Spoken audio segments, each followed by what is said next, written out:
What's up, everyone? Welcome back to another episode of the Heel Hookers Podcast, episode 213. We are back. Oh my goodness, everyone. You know it. You know what we're here for. Because you're so hyped to listen to everyone talk about it, right? You seen it in the thumbnail. You seen it in the title. UFC Perth in the books. Quite possibly one of the most stacked cards in Perth history. That's all the lies I got for I this was one about to today. say, why you gotta always be lying at the beginning of these? It's Listen, fun. I couldn't believe that I saw other people making the same exact joke as Jimmy, because Jimmy had been making the joke of, oh, it's just like 300, it's just like 300. And there was like an actual post that said that, and I was like, dog, stop encouraging him. Yeah. Apparently People were we're- talking about that UFC Perth was the next UFC 300. That was a fact. Apparently, Jimmy is more influential than we thought. Big dog over here. You know, Carlos Ulberg versus Dominic Reyes headlining this absolutely incredible event. Originally scheduled for 17 bouts on this card, was going to be a UFC record. Never fully got there, even on Tapology. I'm pretty sure the max that was ever announced was 16. Yeah. Yep. And then we ended up with 12. No Tafa brothers Yeah. on the card. That's how you know it really sucked. It's hard, you know what I mean? You don't get Tafas on a fucking Perth card, and it's like, or Aussie card, and what is this, yes. fucking 2010? You know what I mean? Yes, that was the problem. That was the problem. I can't remember the with last this time card. they had a bad Australia card, you know what I mean? That's a lie. DDP Strickland, too.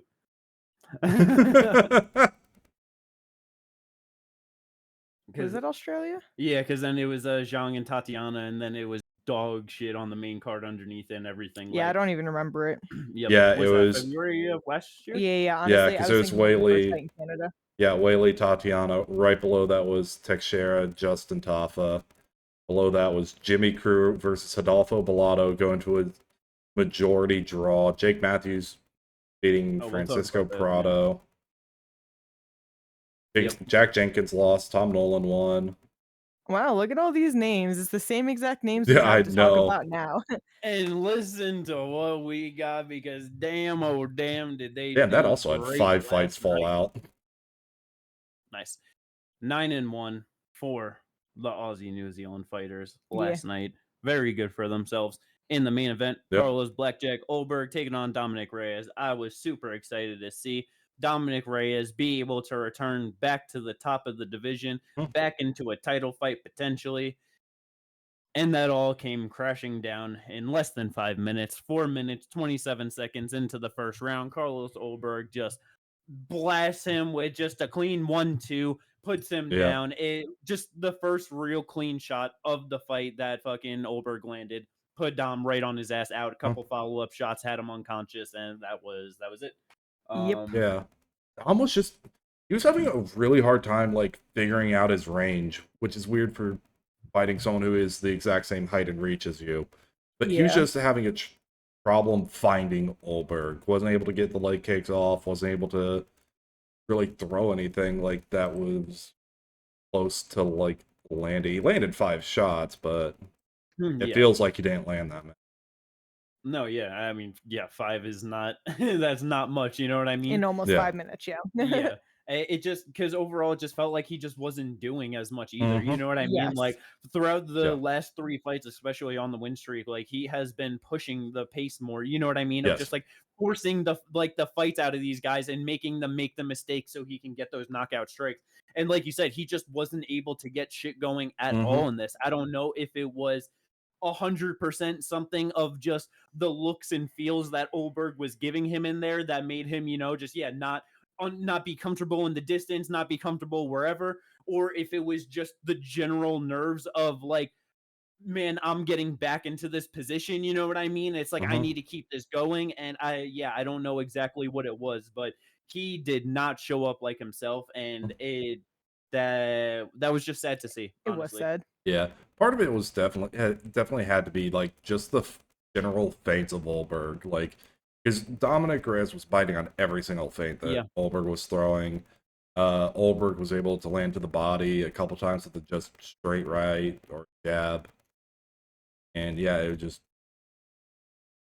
I don't know. Like, I feel like you might be right with the nerves thing. That could also be playing a factor into this. Who knows? Where obviously we're not in his head, but Yep. it is I what feel it like is. yeah, because I don't know. I feel like they kind of both also just respected each other because it's not like Ulberg came out of there like a bat out of hell. You know what I Oh mean? yeah. Both being super patient, and I feel like yeah, Dominic definitely just respected the power in front of him. And then like Ginger said, it was like just watching him miss on a couple things. It was like, okay, are you missing because you can't figure out your reach, or are you kind of just worried about getting too close and not getting out quick enough, or whatever it may be, Yep. But ultimately all it took was once Ulberg actually ended up touching him, because it's like he landed 11 of 17 strikes. Yeah. It Yeah. And it's like I don't know what the actual like the spread was yeah, like 2 to the body, 3 to the leg. So 5 were not Yeah. to the head, but only 6 of them landed up top. yeah. And he got hit with what, like 3 ground strikes? Yeah. 2, you know what I Yeah. mean? So it's like Yeah. he might have eaten 1 or 2, like a jab or a shot or whatever, Yeah. and then this like by the 3rd shot he was getting knocked out. Yeah, because Like I know it was like early in the round, like he definitely got caught with like a nice little shot, and like you saw him just kind of have that moment of like, oh, like it landed. Okay, yeah. He's credited with 2 to the ground, and Yep. we know that those were to the head. Yeah. So, Yep. and He had. he got And it was a Yep. 1-2 that put it. So it was literally the one punch before that. Like I said, that definitely like Dom was like, okay, like that landed, but Yeah, there was a jab that like kind of like stumbled him a little bit. Before it, so that was definitely the shot that, like, the way Dominic Reyes came into it, like it looked like he was trying to feint like a front teep or something. Like he was doing something because he was lunging forward into it with his knee like up, and that's when it just jabbed right into him, and then right over his guard just lands that right cross. Yep. Yeah. It just caught him real clean, just fucking in the finishing sequence, stepping off on the angle with the right hand. It's hard because it's like obviously Carlos Ulberg very much needed this win. Yeah. He needed a very big finish to get himself into that title picture and to just really be deserving of that title shot, even though it's now 9 straight wins for him. But it's like because it was just literally the first shot that he landed and that just put him down. It's just like, okay, yeah, like obviously it's not like Dom never got hit on the 3 fights that he won, you know what I mean, on this win streak. But he never got hit with a good shot, you know what I mean? Like he never got like drilled or anything like he did. I feel like all like that 3-fight win streak, it was people that, just clearly better than, clearly able to like just outstrike them in just being able to work, not get hit clean and just land his shots. I don't think he has the chin to continue fighting in a realistic manner in this division.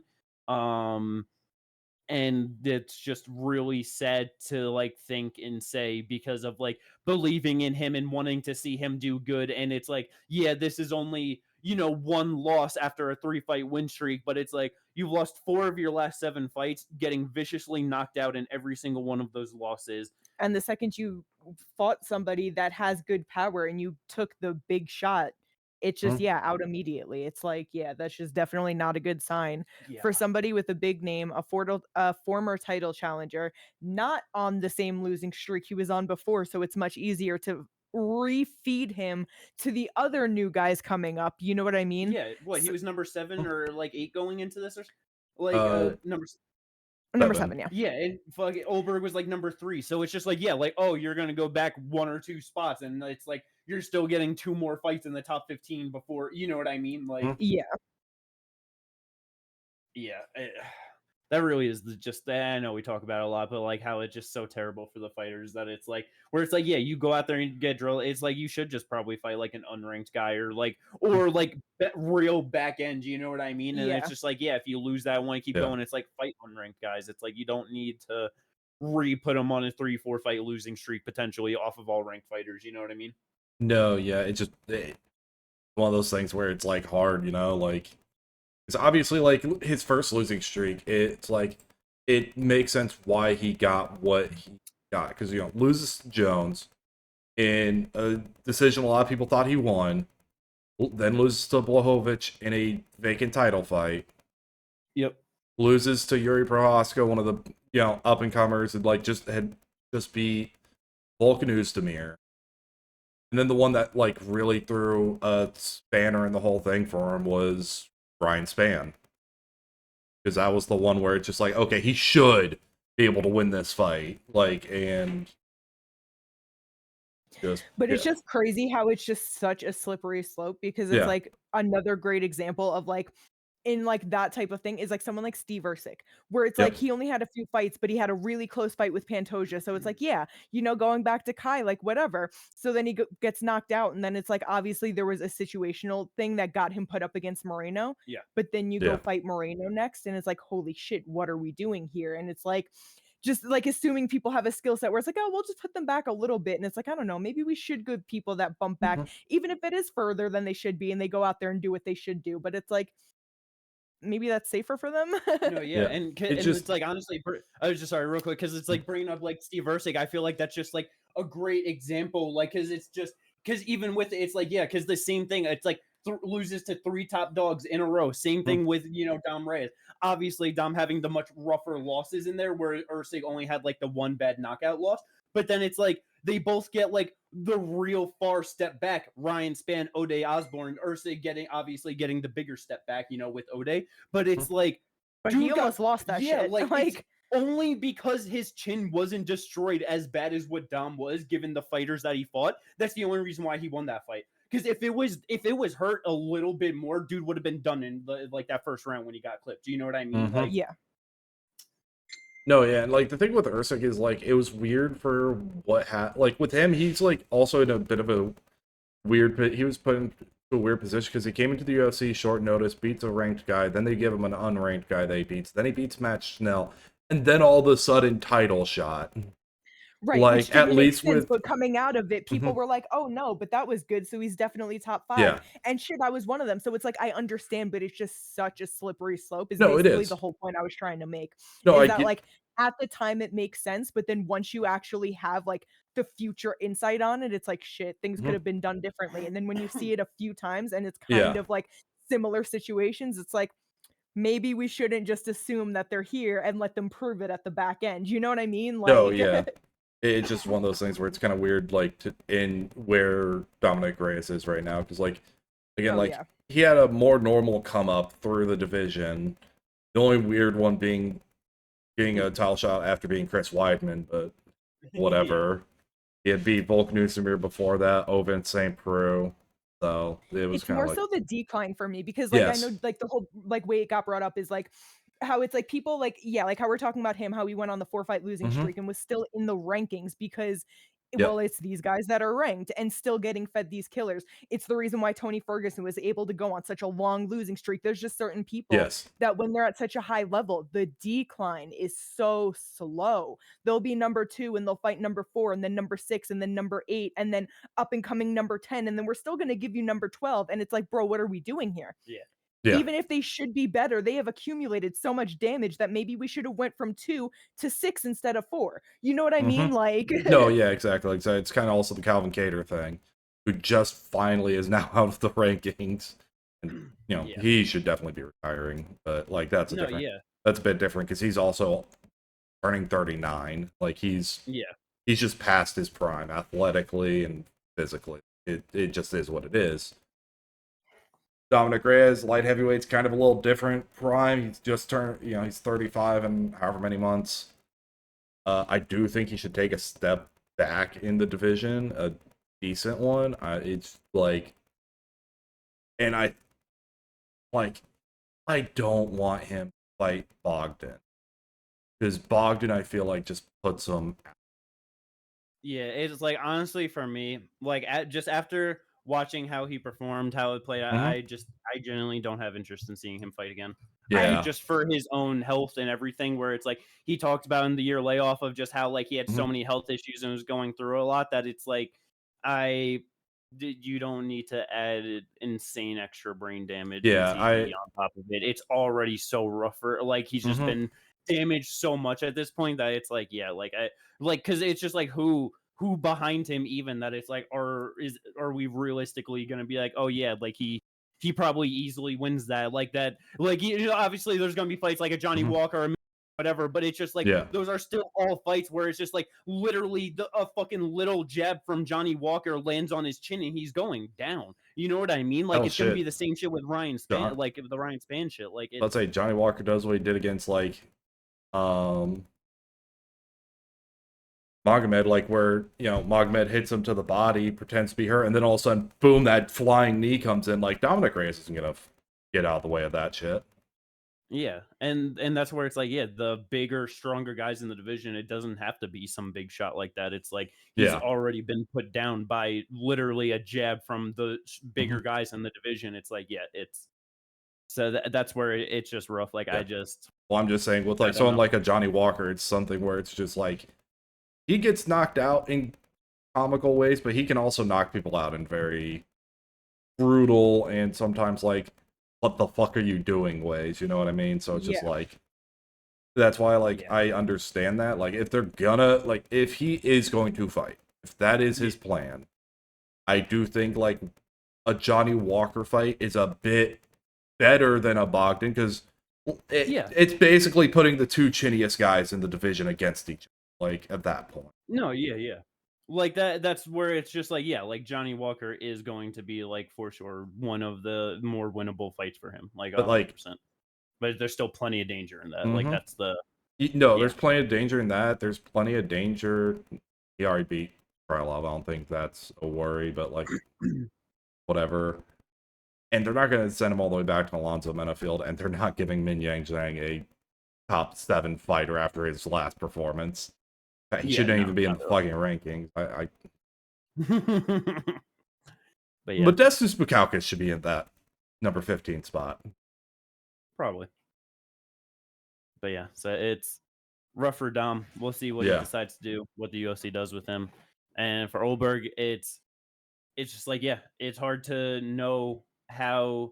I still just don't really know how good he is at the top of this division. You know what I mean? Because it's like, even in this one, it's like going into it, we were talking about how he's been really patient and like just really inactive in the rounds and like, you know, kind of like doing enough but not looking super impressive.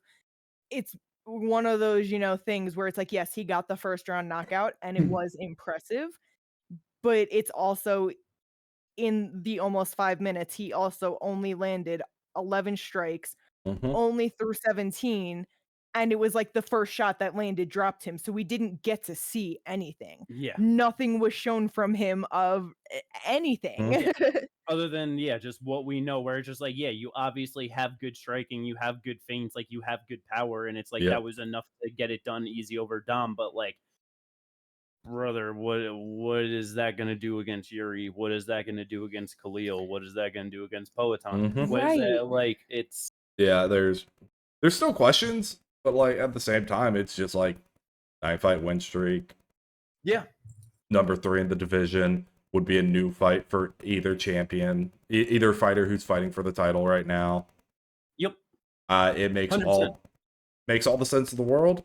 I think he should get it, and he probably will get it, because even if like Yuri or Khalil goes out there and gets a just bonkers finish, like those two are gonna go to war, because Yuri's not gonna allow that to be a patient fight, and neither of them are gonna be able to fight maybe as quickly as the UFC would like.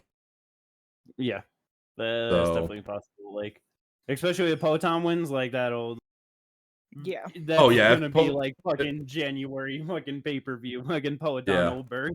Hell, they might just go to February, because aren't they going to Sydney? Pretty sure.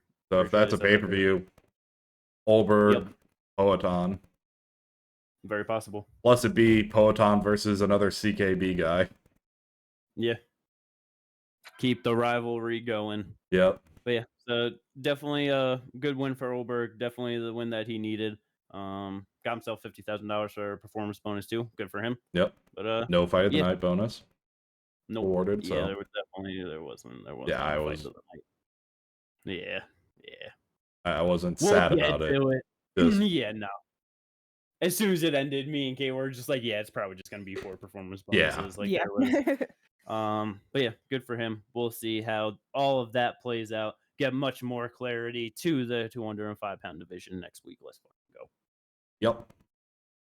Speaking of the 205-pound division, in clarity, the way nothing else matters after this is so crazy.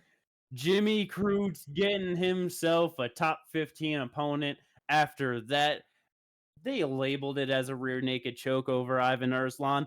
Brother, that was not a rear naked choke. That dude put his arms under his chin and pulled up on his head, and that is what made him tap. I was about to say, is the exact mechanics of what the fuck he did to him. Yes. It was terrible. It was terrible the guy because that's 2-3 and 2 draws in his last 7 is getting a top 15 in his next fight. I think he deserves it. I do not. I will disagree with him on that. But right outside the top 15, I do not mind. I have two names in mind. But you're right. Yeah, that was yeah. not a rear naked choke. Like that, the way when I saw it, I was just like, just put his forearm there. It basically was a rear forearm choke. Yeah, it was like a weird neck frank. Like it was pathetic, is what it was. Yeah, you're telling me like, yeah, no, Erslan should be cut from the UFC just for that. I don't care the fact that he's like also on a 4-fight losing streak. It should just be, 3-fight losing streak. He should just be told you're getting cut because you tapped out to a submission, where all he had to do was fight the hand, and he could have broke the grip right fairly quickly. Yeah. Split decision with Ian Kuntalaba, lost to Navajo Sterling, and then lost to Jimmy Crute. That's pretty good. Jimmy Crute, the only man to finish him. Yes. Well, in the UFC. Well, I mean, I just on that 3-fight losing streak. Yeah, that's just.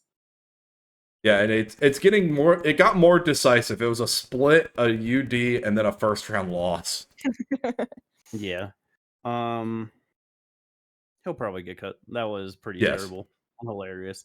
But yeah, no. I was happy to see Jimmy Crute get it done. Yep. I was about to say I wouldn't mind seeing Jimmy Crute against your boy Dustin Jacoby. Oh God, no! They have not fought yet. Good. Good.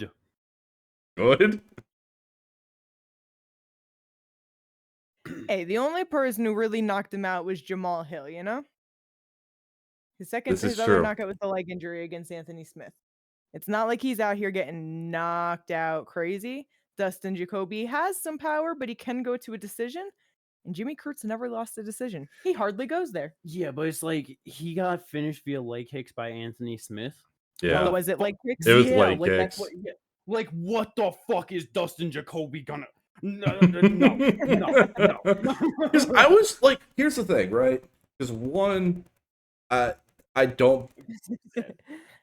like, I don't want to... I don't want to see him versus Min Yang. I feel like he could potentially just run over Min Yang. Just if he's smart enough to take him down real quick. But if not, he's getting knocked out, I think. I like that fight, honestly. Because the thing is, I was thinking, oh, maybe we, because in my head, I was like, oh, maybe if we jump over Min Yang. And then I was like, wait, no, Alonzo's 14. That would be a trilogy. Why are we making him in the top 15? That's why I want him to fight either Dustin Jacoby or Omar C. I don't want him in the top 15. Omar C? Yes. Up-and-comer who needs to prove himself in the division. No, yeah. And Jimmy Crute's a bit of a vet, and he's, he's tough. 29. What's that UFC record again? 6-4-2. Yeah. Awesome. Yeah, I like the Min Yang fight. Let's go. But yeah, good for Jimmy Crute. Yeah, that was just Ivan Erslan has to get cut for sure. Yes. And he did call out Ibo Aslan, said that he was trash, right? That was him? No, that was Navajo Sterling. No, that was Navajo. Oh fuck yeah, that was Navajo. We'll get there later. Yeah. We'll get there later. That was funny. I don't mind that fight for Navajo, but only mention that's worth bringing up about this next fight is that I was correct, and it was just so fucking because I brought it up it started, me and Jimmy were watching videos, and we happened to be watching a video about people missing weight. And it was so common that people were missing weight multiple times at their weight class, moving up, and then missing weight at that next weight class. And here in this fight, we had Ramon Taveras versus Jack Jenkins. Ramon Taveras was moving up to 145 after missing weight at 135 2 times. And I was like, bro, I feel like he's gonna miss weight. Ginger's like, nah, he's moving up. It's Should fine. be fine. He weighed in at 147. Yeah. 147.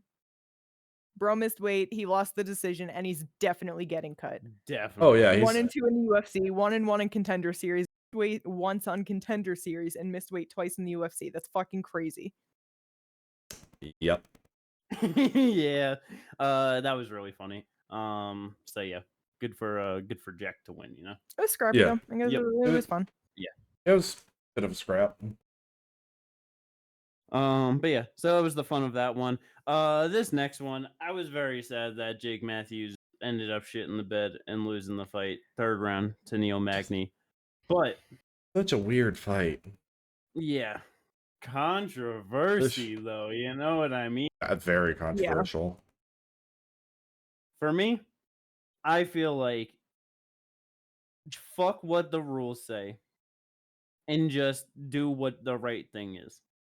The ref was dumb as hell to ever step in at the end of that 1st round during the sub. It should have never been a thing at all. The fight, by the rules, should have been stopped there, but they let it keep going, which they should have just done because that was the dumbest thing ever. Right, a premature stoppage at 1 second left in the 1st round. It's like, okay, I get the rules say don't do this, but this was clear as cut a premature stoppage, and it doesn't actually like affect the fight in the sense that there was 1 second left. Like, And so then it's like, so that was the end of the 1st round. Jake goes on, wins the 2nd round, and then 3rd round, Neil Magny goes out there. His corner's like, you have to go for the finish. Goes out there, actually goes for the finish, and then gets it. I like, and then you brought up that Jake Matthews is gonna go and like appeal like the decision. I really hope that the commission just ends up upholding it, and I know that it's probably not going to happen because it's like, you have to go by the letter of the law, and it should have been stopped at the 1st round. No contest, premature stoppage. That's what it should have been ruled as. But yeah, whole fucking thing was stupid. Yeah, the whole thing was a mess. Jake Matthews though for the first 2 rounds and part of the 3rd round looking good. Like okay, he could potentially be a top 15 fighter, but just ends up losing via Darce. Yeah, it was real slick of just Magny getting it locked up and everything. Like he 3rd round dude, man on a mission. You know what I mean? Oh yeah. So yeah. Ends up I forget, I think it was afterwards tied for most finishes in welterweight history. So that's pretty crazy. Has I'm pretty sure they showed on the graphic that he was tied for 2nd most wins in the welterweight division, but then they kept on saying the most wins, which I thought that was the case, and I know he has the most fights in welterweight history. But wait, most wins? Yeah, he has the most wins? Yeah, he has 5 more wins than GSP, who's 2nd. Okay, that's what I thought. On the broadcast, on one of the graphics, for sure, it said tied for 2nd most wins in welterweight division. Like, 100%. And I had me so fucked up for a little bit. I was just like, that's finishes, he's...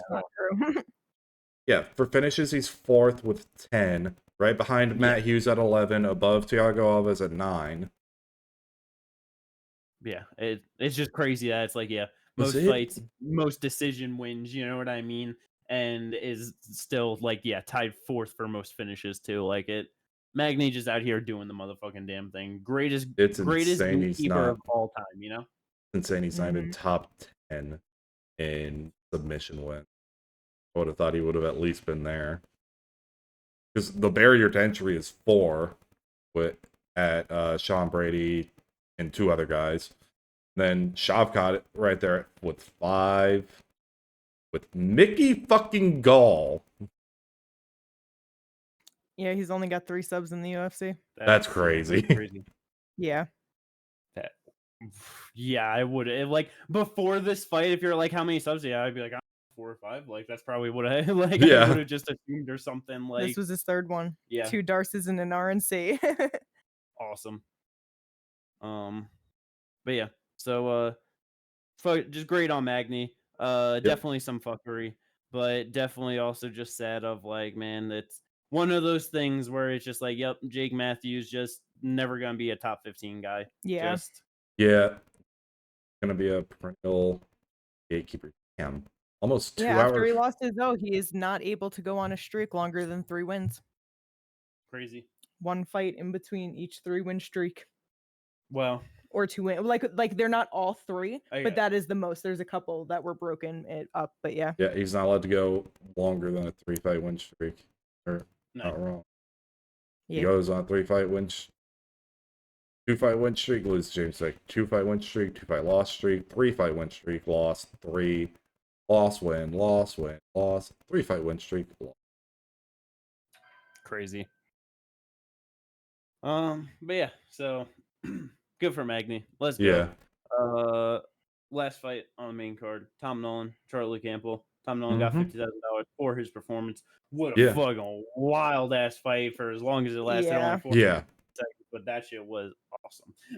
Yeah. I'd like to see him fight like Mike Davis next. Mike Davis or Mason Jones. I feel like those are both fun stylistic matchups, or can be. If I feel like Mason Jones could be really rough for him. I feel like both of them be really. Who was the first one? Mike Davis. Oh yeah. It could be. And no, yeah, like but it's 155.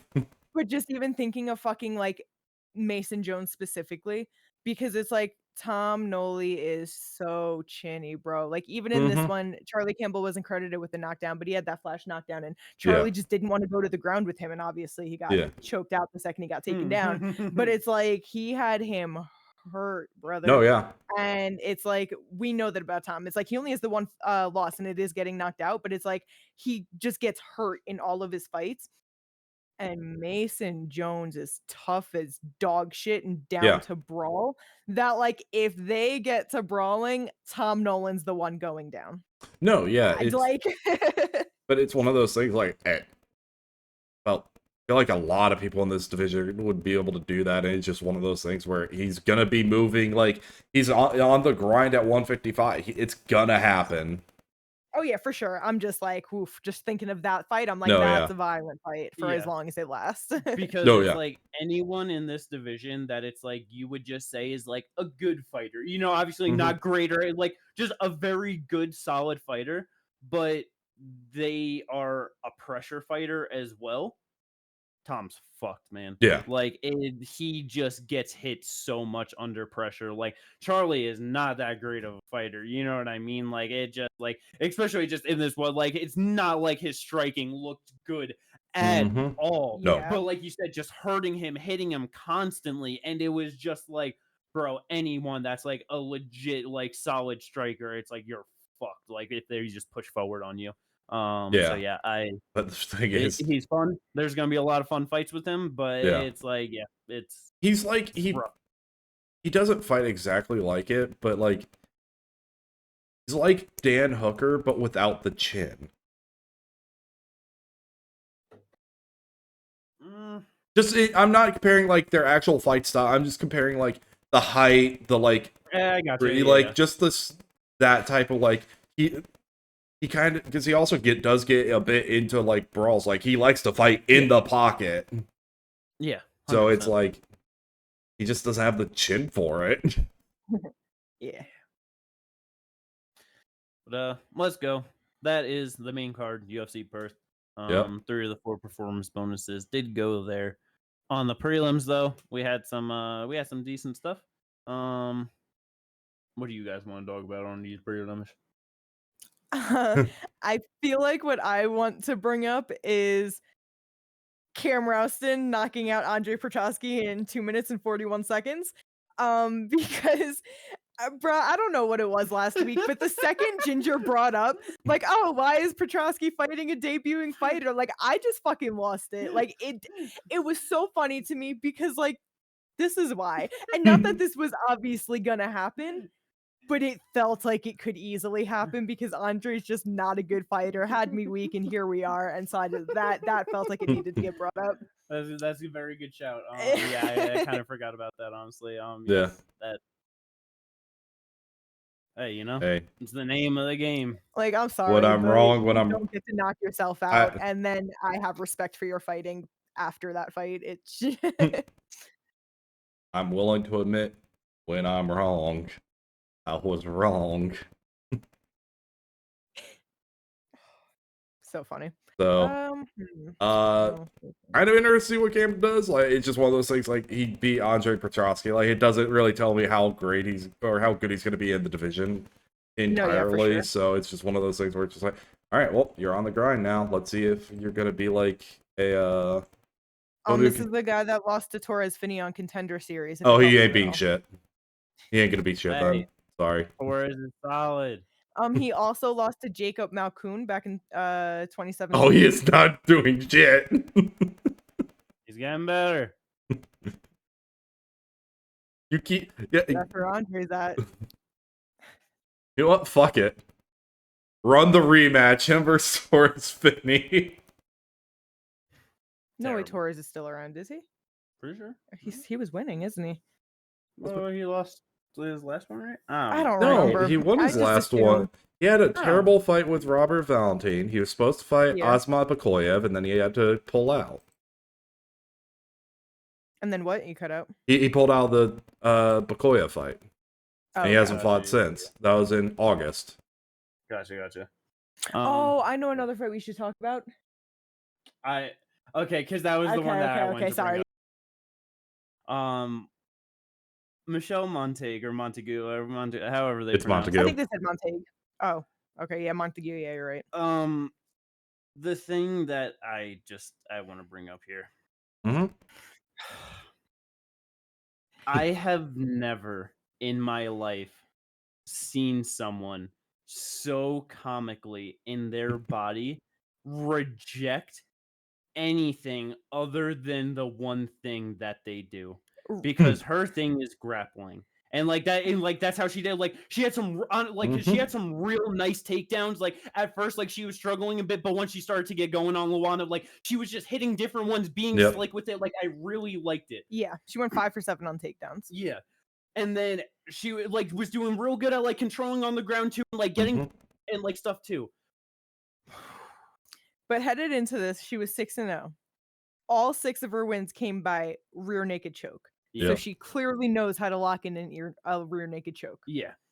Any single time she got anywhere near close to a potential submission of anything other than that, the way her body and everything just started, the ways that it would go and just do things, it was just like, what the fuck are you doing? Right, because with an armbar specifically, she had that arm isolated and gave up an armbar at least 5 times, and I'm not exaggerating. Yeah. There could have been more.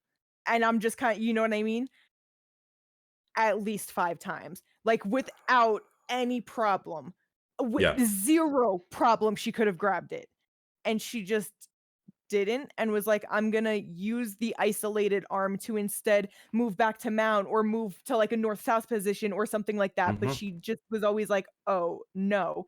And then because it was then she went to go lock up or not to even lock up the triangle, but she was sitting up real high in mount. She got her leg and her knee around the head, basically a triangle. Didn't go to do the lock, right? Yeah, just kept her foot on top of her thigh type shit, where it was in the position she could have locked it up with no problem.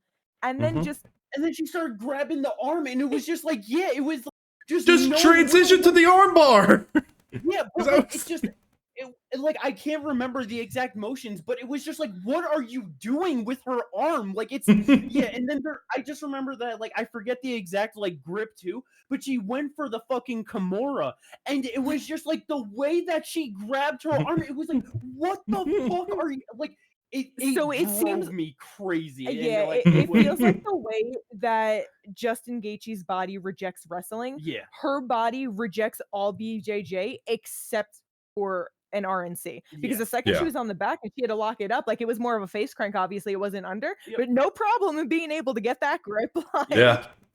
It was just incredible. Like I've never seen something like that before in my life. And then the striking in general was just a lot of fun.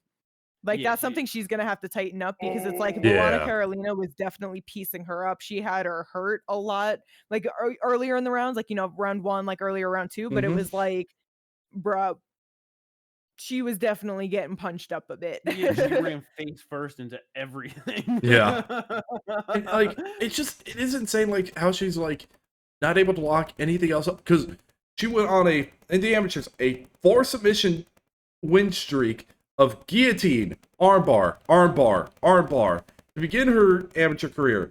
Guillotine, triangle, knee bar, like. Yeah, but she went professional, and it just Gaethje knows how to wrestle. He's a wrestler. Body can't do it on the professional stage. But yeah, that was definitely the main one that I wanted to bring up because it was just so hilarious to me. It was awesome. Yeah. I can't wait to see her in more fights. Yeah. Bring life to 135, you know what I mean? That is the sad part, though, that she is a 135er, so all of that will mean nothing. Yeah. Yep. But yeah, Ginger, I don't know if there's anything that you want to bring up specifically from the prelims. The other performance bonus went to Brando Pericic. That was pronounced? Pericic, I think so. Because it's got the 2 accents over the C's. I feel like it has to be Pericic. Yeah.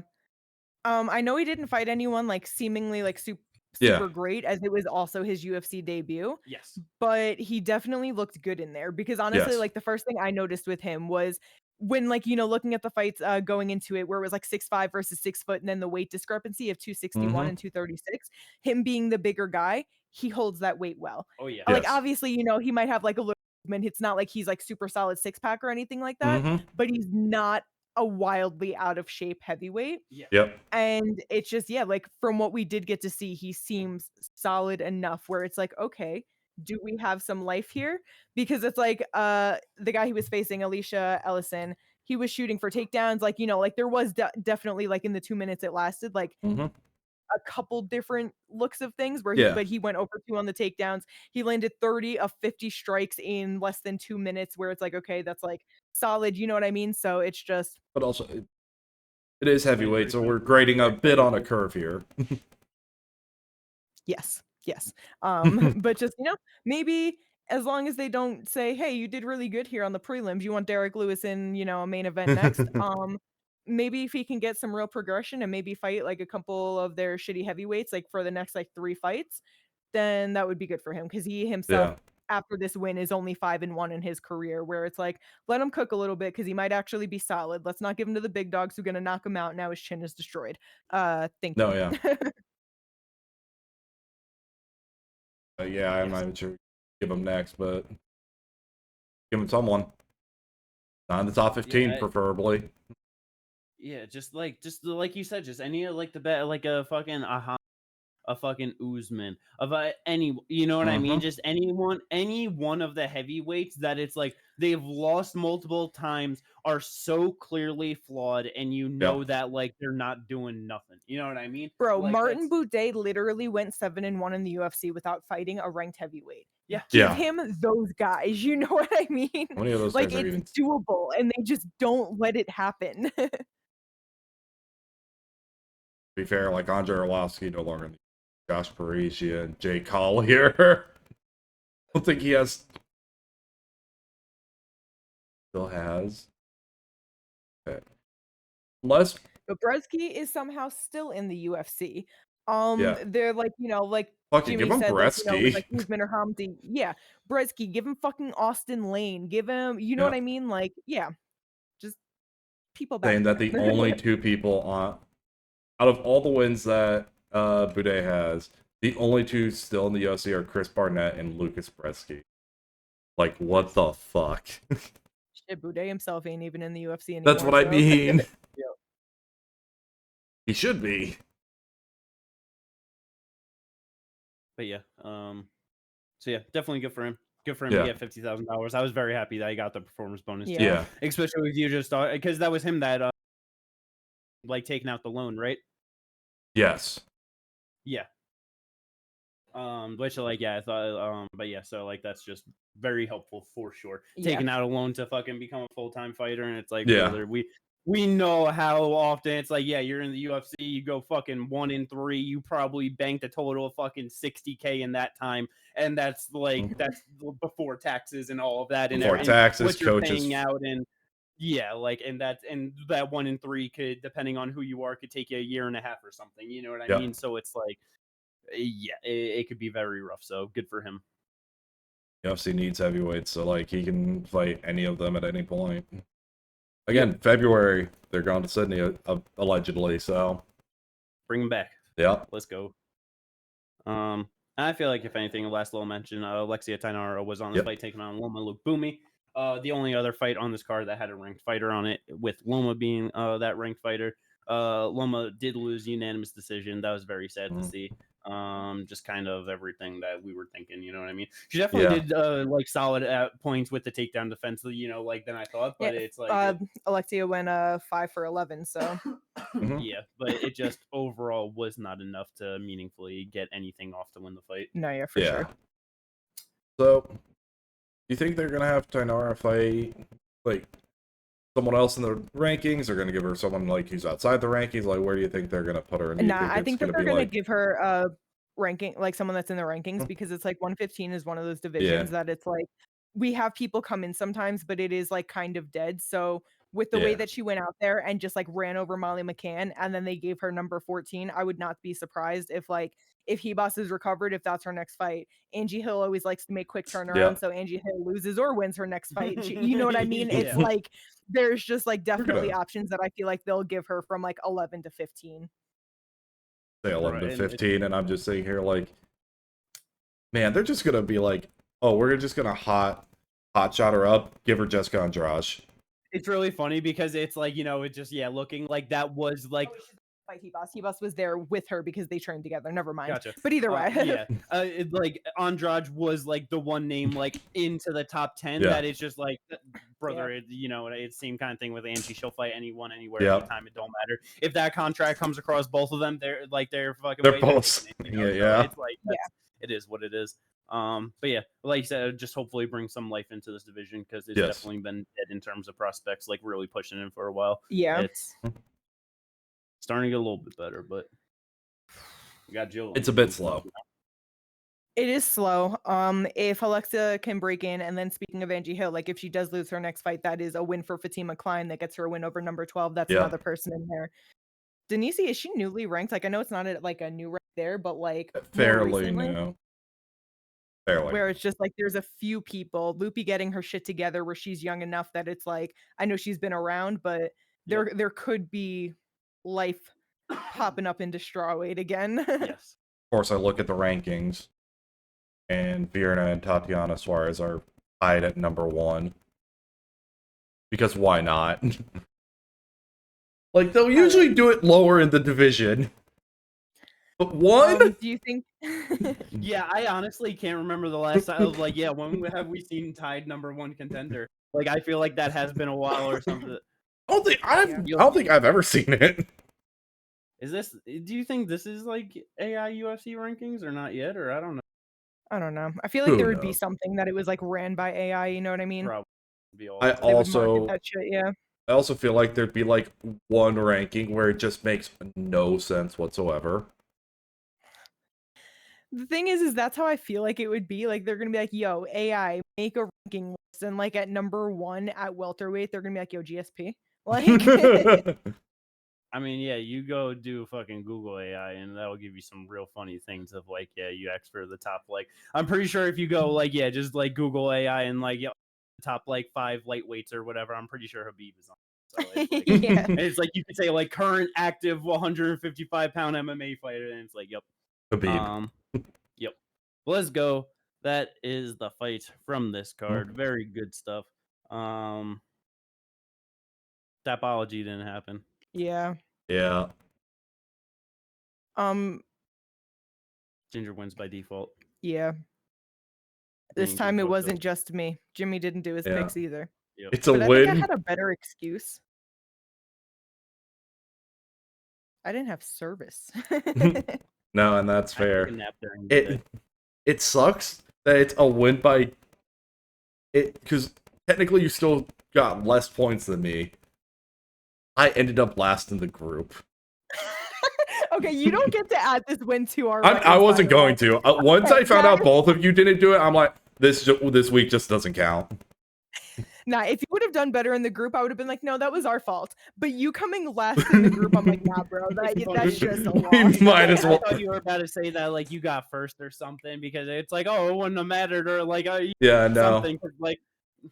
But it's just fun because, like, yeah, I thought, let me just go to my picks real quick because I need to remember exactly what. Because, well, one, I had Reyes winning, but that's not the reason I lost. Yeah. I mean, I'm sure a big part of it is the fact that it's like in a lot of these fights, it's like we said, they literally went 9-1 for the Aussie and New Zealander fighters. Yeah. And there were some fights where it's like, yeah, I'm not sure if this person's gonna win. So like, I'm sure a lot. Yeah. Because I went. Makes sense. Usasa, Bedoya, Petroski. Hold on, you went Bedoya and Petroski. That doesn't surprise me that he went that, but Bedoya does shock me. I just don't think Jamie Mullarkey's a good fighter. And I tend to go against him. I get it, but it's like, at least he's 50-50 in the UFC, as to where like Bedoya's never won I know. In the UFC. He is 0-4 in the UFC. I went Charlie Campbell, Jake Matthews, and Reyes. I went 50-50. Yeah, that's rough. That is very rough. Let me check. Damn. How many times have I gone against Mullarkey? I'm curious.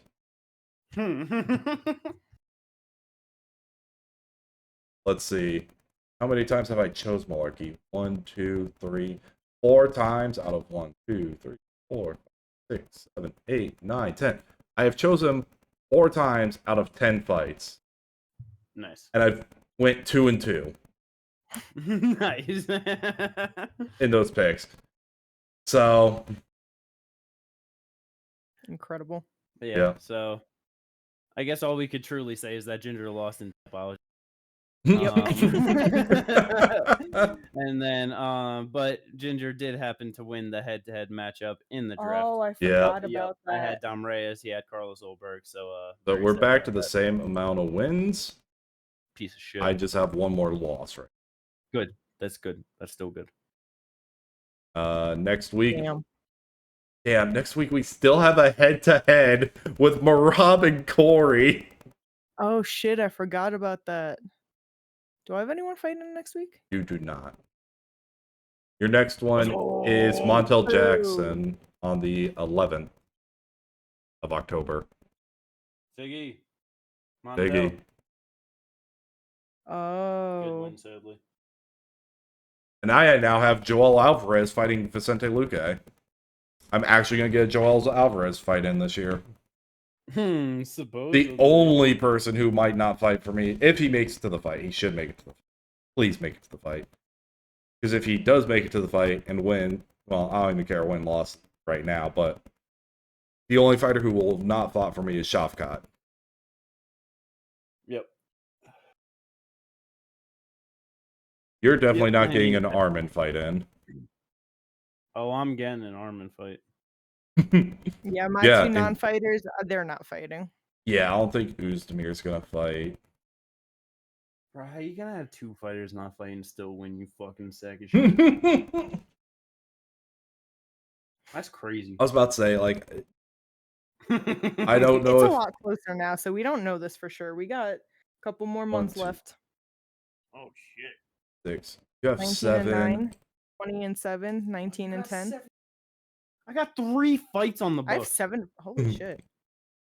I'm cooked. Yeah, but JDM is gonna lose. Damn, Okay, everyone else is gonna win though. I'll go 6-1. So if you go 6-1, like, even if I win out all of my fights, I have 8. That would put me at 27-10. That would put 27-10. I don't think I'm gonna win all. I just don't know which ones could potentially win. I know I'm not winning out because I think Umar is about to beat Mario Batista. Oh yeah, no, I have 7 fights. No, so yeah, even if I win out, 26.